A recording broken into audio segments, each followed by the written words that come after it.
Dan pemirsa, meskipun ujian nasional tidak menentukan kelulusan siswa, akan tetapi pihak sekolah dari SMA Negeri 4 Karawang tetap menyiapkan peserta didiknya semaksimal mungkin. Karena hasil ujian nasional tentunya sangat berpengaruh ketika peserta didik akan melanjutkan ke tingkat yang lebih tinggi. Ujian nasional tingkat SMA sederajat akan digelar serentak pada hari Senin hingga Rabu atau 13-15 April 2015 mendatang. Berbagai persiapan sudah mulai sejak awal. Tidak hanya oleh pihak sekolah, persoalan menghadapi ujian nasional tersebut juga dilakukan oleh peserta didik. Seperti SMA Negeri 4 Karawang misalnya, sejak beberapa waktu lalu, pihak sekolah di bawah bimbingan Kepala Sekolah, Dr. Randa Haji Yayah Mardia, sudah menyiapkan peserta didiknya sejak jauh-jauh sebelumnya. Dari mulai semester genap, pihak sekolah sudah mulai langkah-langkah penajaman materi. Bagaimanapun, untuk ujian nasional materi kontribusi tentunya dari kelas 10 hingga 11 sebanyak 60%, sedangkan untuk kelas 12 sebanyak 40%.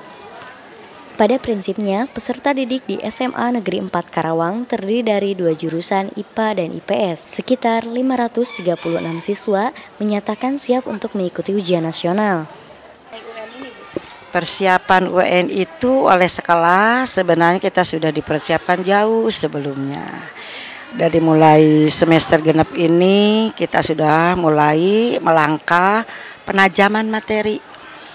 Karena bagaimanapun untuk UN ini materinya kontribusi materi itu dari kelas 10, 11, 60%. Dari kelas 12, 40%. Ya.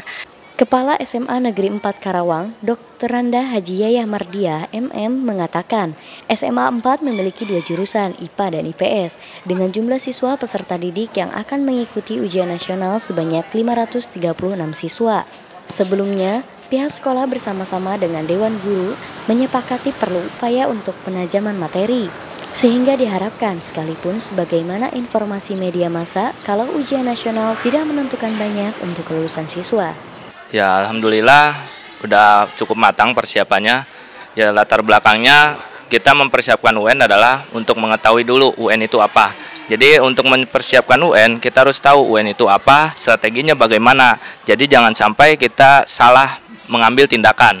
Sementara itu, salah seorang siswa SMA Negeri 4 Karawang, Muhammad Azkia Nur FS, kelas 12 IPA 4 menuturkan bahwa mengenai ujian nasional yang akan dilaksanakan pada tanggal 13 hingga 15 April ini, dirinya sudah mempersiapkan cukup matang. Dari Karawang, Jawa Barat, Nasrul Banai, Kemuning TV.